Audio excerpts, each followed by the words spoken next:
கேரள மாநிலம் கோட்டயத்தில் கூகுள் மேப்பை பார்த்தபடி காரை இயக்கி கார் ஆற்றில் கவிழ்ந்ததில் 2 பேர் உயிரிழந்திருக்கின்றனர். இது தொடர்பான கூடுதல் விவரங்களை வழங்குவதற்காக இணைகிறார் எமது செய்தியாளர் பிரசாத். வணக்கம். இந்த சம்பவமானது எப்பொழுது நடைபெற்றது? உயிரிழந்த இருவரும் யார்? அவங்களுடைய பின்னணி என்ன? விரிவா பதிவு பண்ணுங்க.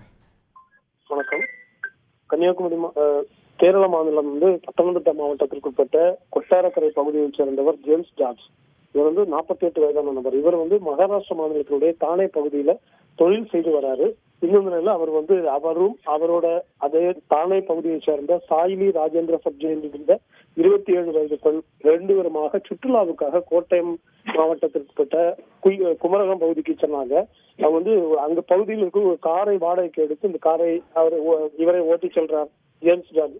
இவங்க சென்று கொண்டிருந்த அந்த கார் திடீரென ஆற்றினுடைய நேற்று இரவு நடந்த சம்பவம். ஆற்றிலிருந்து சாலையில் சென்று கொண்டு திடீர்னு சாலையிலிருந்து கவிழ்ந்து ஆற்றினுள் அந்த விழுந்தது.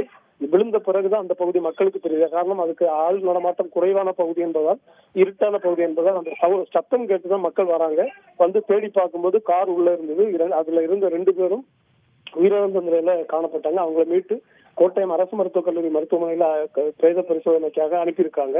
இது சம்பந்தமாக போலீஸ் மேற்கொண்ட விசாரணையில இந்த சம்பவத்துல இவங்க கூகுள் மேப்பை பார்த்து போய் இந்த மாதிரி சம்பவத்துல விழுந்திருக்கலாம்ங்கிற ஒரு சந்தேகத்துல போலீஸ் விசாரணை நடந்துட்டு இருக்கு.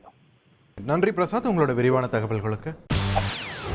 செய்திகளை உடனுக்குடன் தெரிந்து கொள்ள உடனே சப்ஸ்கிரைப் பண்ணுங்க.